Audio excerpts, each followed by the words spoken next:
Com malfeitores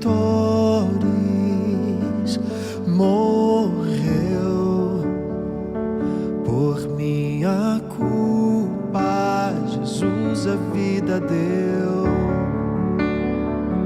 foi esmagado, grande dor sofreu. O meu pecado Ele recebeu, sem ver bondade, chorou. Foi meu pecado que Ele carregou, foi esmagado por querer amar, e tudo isso foi meu lugar. Se entregou por mim, morreu pra me salvar na cruz. Jesus tomou meu lugar. Amor assim jamais existirá. Tomou pra sempre o meu lugar.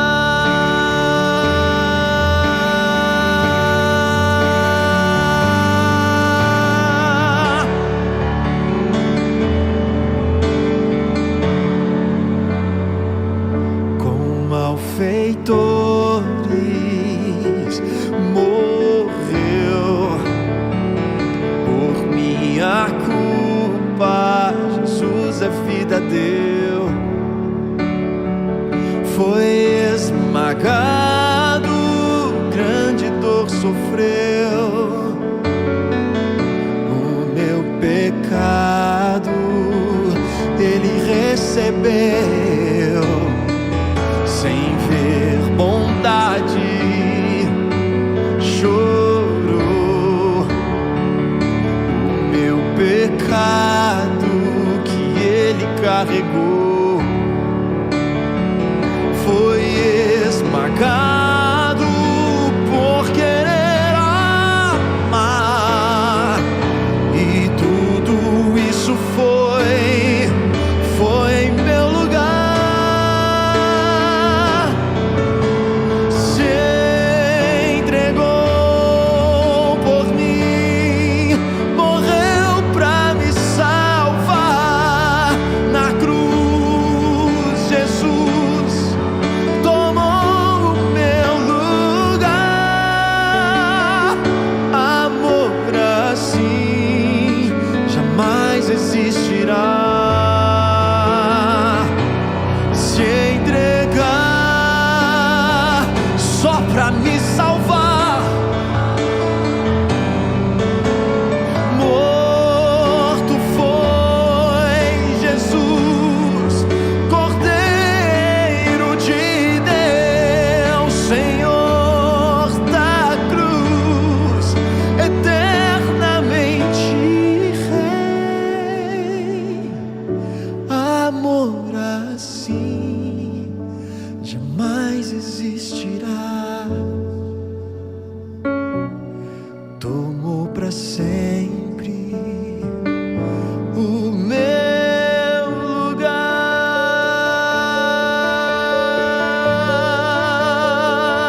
o meu lugar.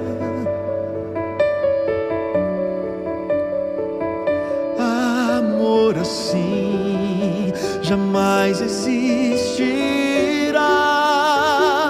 Tomou pra sempre o meu lugar.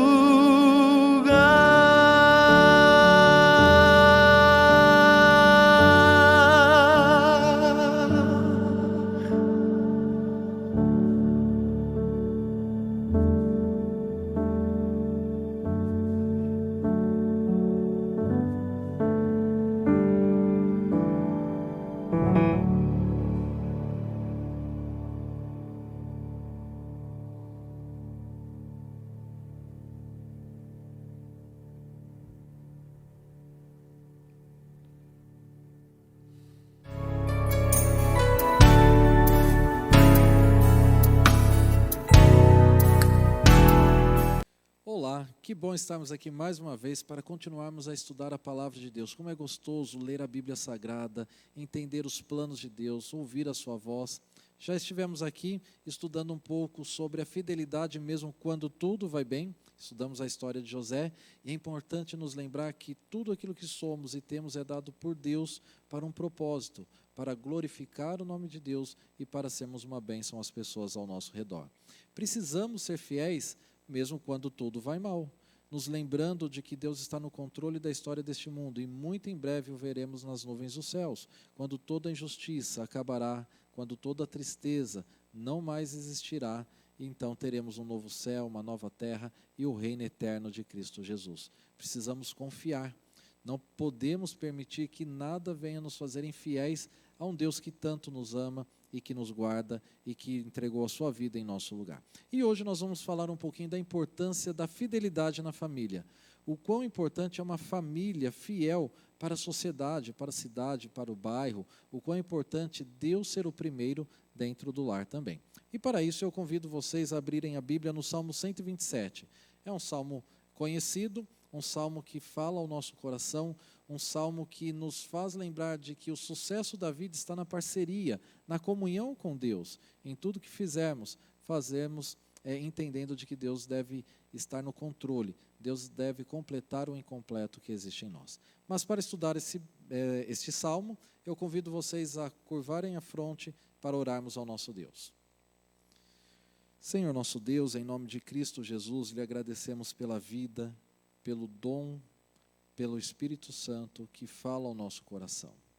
Venha abençoar a todos aqueles que estão em casa, a nos acompanhar, e ao lermos a Tua palavra, a Bíblia Sagrada, nos ensine e fale ao nosso coração. Isso lhe pedimos em nome de Cristo, que reina e vive para todo sempre. Amém. Estarei lendo o Salmo 127, na Almeida Revista e Atualizada, e o texto nos diz assim: Se o Senhor não edificar a casa, em vão trabalham os que a edificam. Se o Senhor não guardar a cidade, em vão vigia a sentinela. Inútil vos será levantar de madrugada, repousar tarde e comer o pão que penosamente granjeastes. Pois aos seus amados ele dá enquanto dormem. Herança do Senhor são os filhos, o fruto do ventre, o seu galardão. Como flechas na mão do guerreiro, assim os filhos da mocidade. Feliz o homem que enche dele a sua aljava, não será envergonhado quando pleitear com os inimigos à porta. Esse é um lindo salmo que fala sobre família, é um lindo salmo que fala sobre pais e filhos, e é o relacionamento que nós devemos ter com o nosso Deus, nos lembrando que o nosso Deus se apresenta como um pai. Você se lembra da oração do Pai Nosso? O próprio título já diz, nós temos um pai por nós temos um pai no céu. O Deus Criador dos céus e da terra se apresenta como um pai de amor. E nós sabemos que o pai, ele se preocupa com os filhos. Então este é um salmo de romagem, é um salmo de Salomão, lembrando de que os salmos, ele é um inário, uma coletânea de vários hinos, são 150 salmos, 150 hinos, com várias seções. A seção que nós estamos estudando, que vai do Salmo 120 até o Salmo 136, eles são conhecidos como salmos de romagem, quando o judeu cantava em viagem. Quando eles iam para Jerusalém, depois do cativeiro babilônico, estando espalhados, eles iam a Jerusalém e eles iam entoando estes hinos. Hinos de sabedoria, que falavam sobre a rotina, falavam sobre a providência divina, a alegria de ter o Deus verdadeiro. O Salmo 127, ele é o salmo central de um conjunto de 3 salmos da autoria de Salomão, que é o Salmo 126 até o Salmo 128, falando exatamente sobre a prosperidade do Senhor, o cuidado do Senhor em relação à família. Lembrando de que Deus tem um povo, e o povo de Deus é formado por famílias que confiam no Senhor. Então, como já introduzi o assunto, já estudamos sobre fidelidade na fartura, quando tudo dá certo, fidelidade mesmo quando tudo dá errado, mas devemos ser fiéis principalmente na família, pois na família nós somos um exemplo. Todo pai é um exemplo na família, toda mãe é um exemplo na família, e o nosso lar deve ser um pedaço do céu nessa terra. O primeiro em nosso lar deve ser Cristo Jesus. Por isso, todos aqueles que habitam o lar devem ser fiéis, influenciados por sua fidelidade, por sua decisão. lembrando até de um texto conhecido da Bíblia, que está lá em Josué, no capítulo 24, versículo 15, Josué falando sobre sua casa, ele diz o seguinte: eu e a minha casa serviremos ao Senhor. E este é o texto que nós estudaremos nesta noite.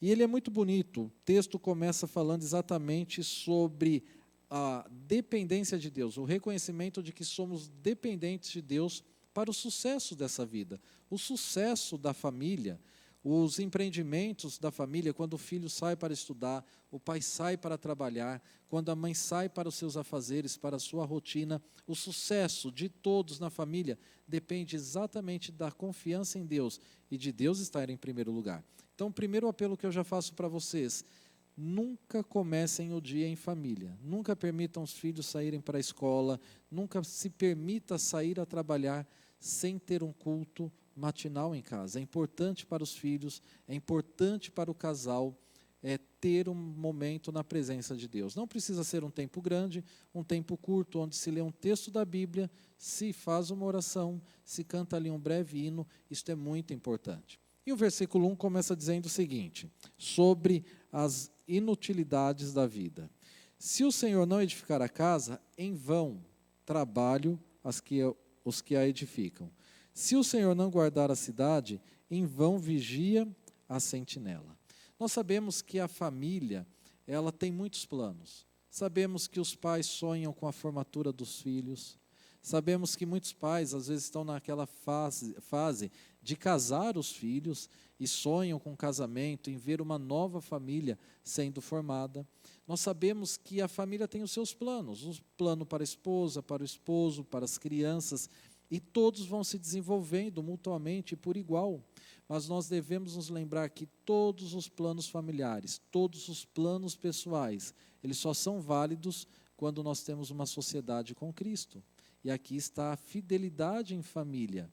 Deus deve ser o primeiro, Deus deve ser o primeiro em nosso coração, Deus precisa ser o primeiro em nosso lar, Deus precisa ser o primeiro nos nossos estudos, Deus precisa ser o primeiro em nosso trabalho, em nossa empresa, em nosso empreendimento. Cristo precisa ser o primeiro em todas as coisas. Porque quando nós fazemos algo ou estabelecemos algum plano sem colocar Deus em primeiro lugar, é como secar gelo. Não sei se você já ouviu esse termo. O que é secar gelo?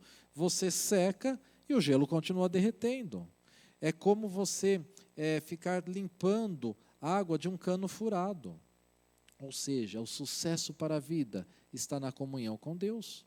O sucesso para a vida está em confiar, colocar diante de Deus os nossos planos, para que Deus venha completar o incompleto que existe em nós. E assim é para toda a família.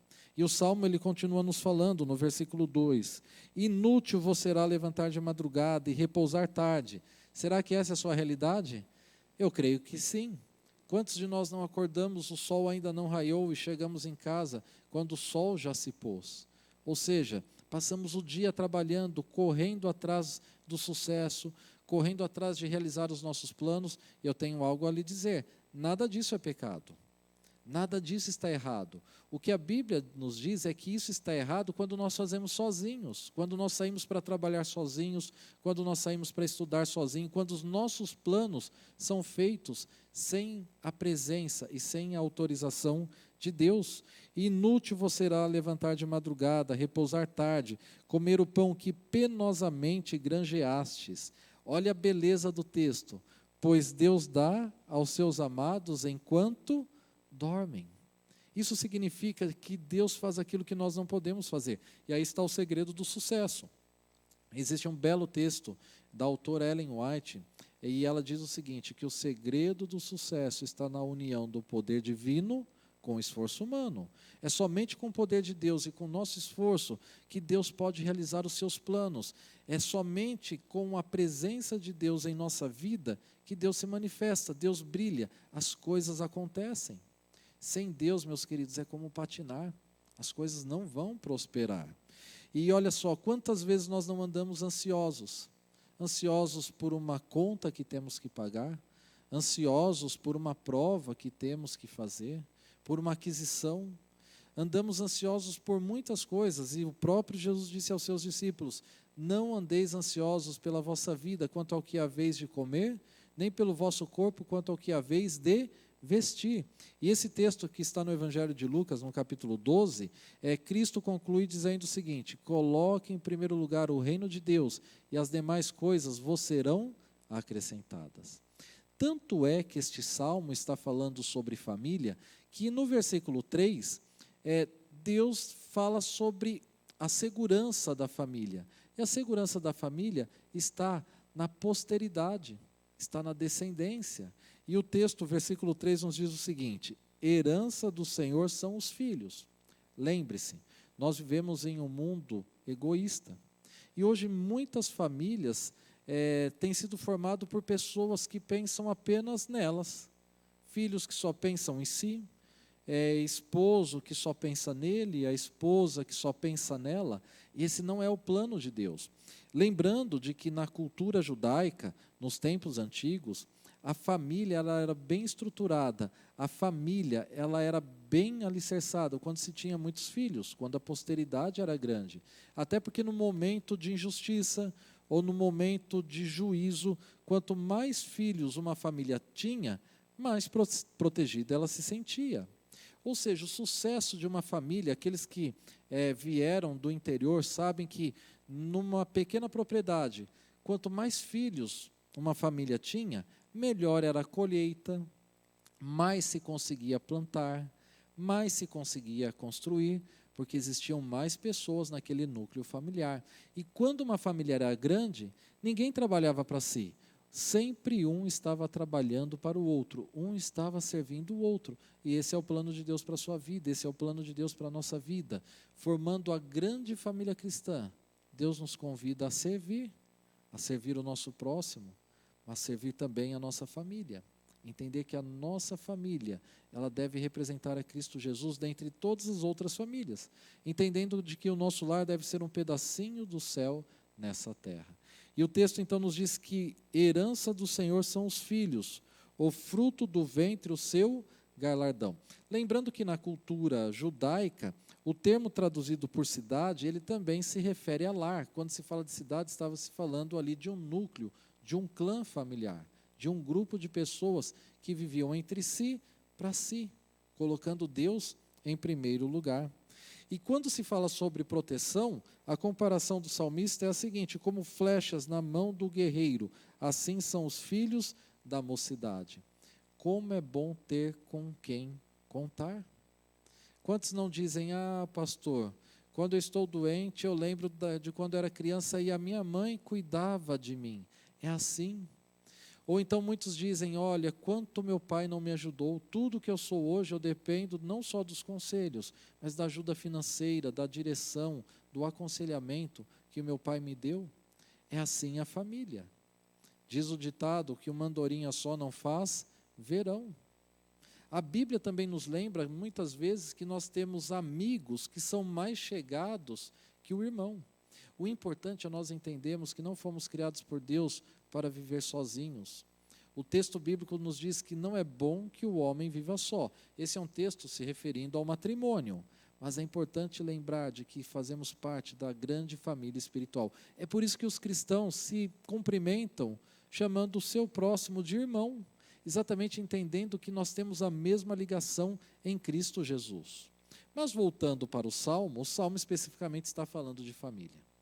E o apelo que eu gostaria de fazer para você é que a sua família fosse fiel, para que a sua família colocasse Deus em primeiro lugar. Quando colocamos Deus em primeiro lugar, as demais coisas nos são acrescentadas. Quando colocamos Deus em primeiro lugar, nós precisamos ter um altar de oração em nosso lar. Eu não conheço o seu lar, mas você sabe que algum espaço da nossa casa precisa ser dedicado a Deus no sentido do culto. É aquele espaço, às vezes uma mesa ali ao lado do sofá, a mesa ali no centro da sala, ou algum banquinho que você tem ali no seu local em que você pode se assentar, onde você tem a sua Bíblia, você tem o seu inário. Nós precisamos ter um espaço onde Deus é representado pela nossa comunhão, do estudo da palavra, da Bíblia Sagrada e da oração. Eu conheço famílias que eles têm tapetes de oração, tapetes para cada membro da família, onde eles se ajoelham e oram juntos, orando sempre um para o outro. As famílias precisam ser fiéis a Deus, lembrando de que o sábado não nos pertence. E as famílias, no culto de pôr do sol, o pôr do sol da sexta-feira, para receber o sábado, lembrando que nós recebemos o sábado quando finaliza a sexta-feira, quando o sol se põe. Este é o momento para que a família se reúna, agradeça pelas bênçãos da semana, possam pedir as bênçãos de Deus para as horas sagradas, seja fiel, colocando Deus em primeiro lugar. Sua família precisa ser fiel trabalhando 6 dias, mas lembrando de que o 7º dia é o dia do Senhor. A família precisa se reunir para juntos irem à igreja, e na igreja adorar a Deus em espírito e em verdade, cantando lindos hinos, ouvindo a mensagem bíblica, levando a sua oferta de gratidão, separando o seu dízimo como um sinal de fidelidade. Quando a família caminha junto, ela se torna mais forte. Quando a família coloca Deus em primeiro lugar, ela se torna mais forte. Problemas podem ocorrer? Podem ocorrer. Sabemos de muitos pais que oram todos os dias pelos seus filhos, que foram criados no caminho do Senhor, mas talvez hoje não vão mais à igreja com os pais. Muitos filhos que já se casaram têm a sua própria família, e a família dos filhos não seguiram as orientações da família paterna, colocando Deus em primeiro lugar. Mas, queridos pais, não fiquem tristes, continuem a orar pelo seu filho. Nós temos um Deus no céu que ouve a nossa oração, e temos um Espírito Santo que está trabalhando no coração destes, que um dia já participaram do serviço de adoração a Deus. Eu me lembro de um texto que está lá em Provérbios, ou seja, um texto de Salomão também, falando sobre a educação dos filhos, diz o seguinte: ensine a criança no caminho que deve andar, e ainda quando for velha, não se desviará dela. Ou seja, ainda quando a criança atingir a maturidade, a idade adulta, a semente vai estar plantada no coração. Ela jamais se esquecerá dos ensinos dos pais. Aquilo que você ensinou para o seu filho está guardado no coração dele. Ore continuamente pelos filhos. E a família que coloca Deus em primeiro lugar é uma família que sabe que está nesse mundo só de passagem, aguardando uma vida futura e uma vida melhor.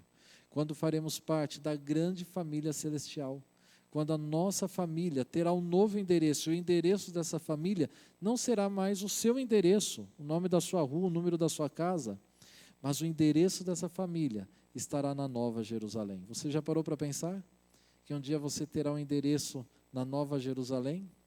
A Nova Jerusalém é a cidade de Deus que descerá do céu depois da volta de Cristo Jesus. E você é o convidado especial para que você e toda a sua família possa habitar nessa cidade também.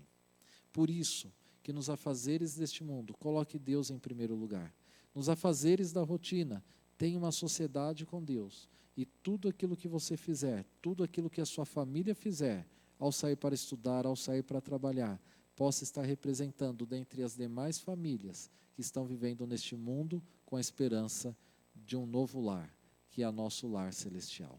Que Deus possa te abençoar ricamente. Coloque Deus em primeiro lugar. Faça o culto matinal em família, com os filhos, o culto pela manhã. Não saiam de casa sem orar a Deus.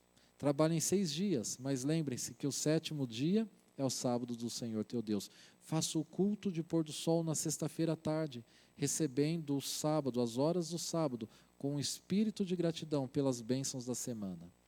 Reúna a família para ir à igreja adorar o nome de Deus. É assim que Deus espera, é assim que Deus planeja. Seja fiel na sua família também. E que Deus possa te abençoar ricamente. Lembrando de que Deus sempre completa o incompleto que existe em nós. É Deus quem dá razão para tudo aquilo que nós fazemos. Não fique triste se a sua família não está vindo completa à igreja. O que você precisa fazer é orar e entregar a sua família nas mãos de Deus. E o Espírito Santo estará trabalhando para que um dia a sua família esteja reunida nas mansões celestiais. Que Deus possa lhe abençoar ricamente. Vamos fazer uma oração? Curve sua fronte e oremos. Senhor nosso Deus, em nome de Cristo Jesus, lhe agradecemos pela família que o Senhor nos deu. Se neste momento tem algum filho que está chateado com o pai, magoado, venha conceder a ele o espírito de perdão. Se neste momento existe algum filho que faz muitos anos que não conversa com os pais, que ele possa pegar o telefone ou possa pegar o carro para se encontrar com este pai e poder dar um abraço nesta mãe, que tanto sente falta. Se tem algum pai que não fala com o filho por algum motivo, dê o espírito de perdão, o espírito de reconciliação. Porque, Senhor nosso Deus, vivemos neste mundo, mas se vivermos e não for para a estruturação familiar, estamos vivendo em vão, pois a família foi concedida por Ti, para que venhamos cuidar dela e um dia apresentar os filhos diante do Senhor. Para que a nossa família, um dia, muito em breve, possa ter um novo endereço, um endereço na Nova Jerusalém. Senhor nosso Deus, venha abençoar os filhos de cada família que nos assiste. Venha abençoar os pais de cada família. Traga a união, traga a paz, traga o perdão necessário para a união familiar. E que assim o nome de Cristo venha a ser exaltado. Para que as famílias possam sair das suas residências e a cada sábado estarem te adorando em espírito e em verdade, entoando hinos, trazendo as ofertas de gratidão, possam separar o sábado como o dia santo do Senhor e assim ter um momento especial em família diante do Criador. Isso lhe pedimos, não porque mérito algum em nós haja, mas lhe pedimos pelos méritos de Cristo. Amém, Senhor. Que Jesus possa lhe abençoar ricamente.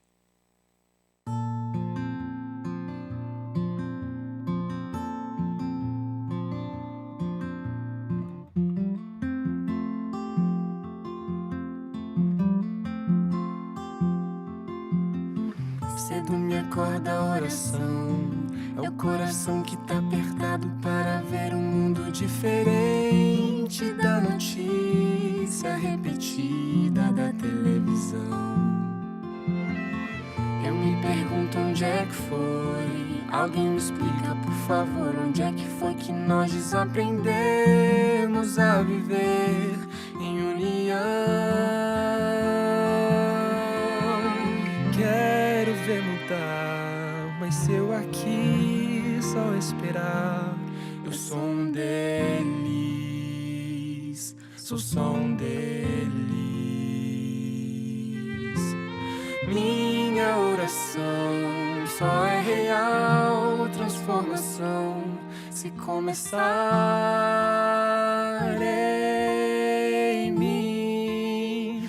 Haja mais amor a começar em mim, amor que eu tanto quero ver a começar em mim, a começar em mim.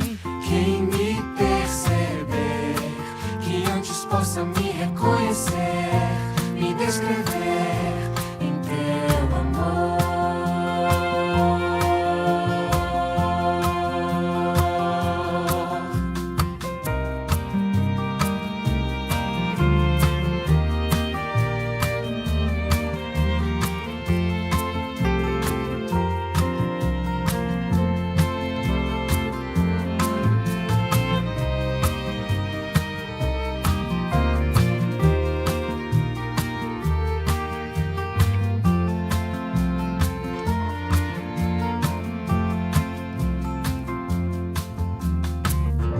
Tivesse mais perdão, se no lugar de apontarem tantos erros fossem estendidos mais abraços, mais olhares de aceitação.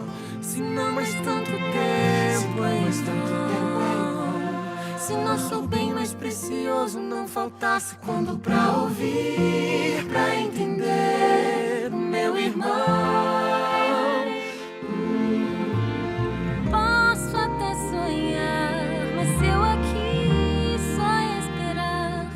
Sou um deles, sou só um deles.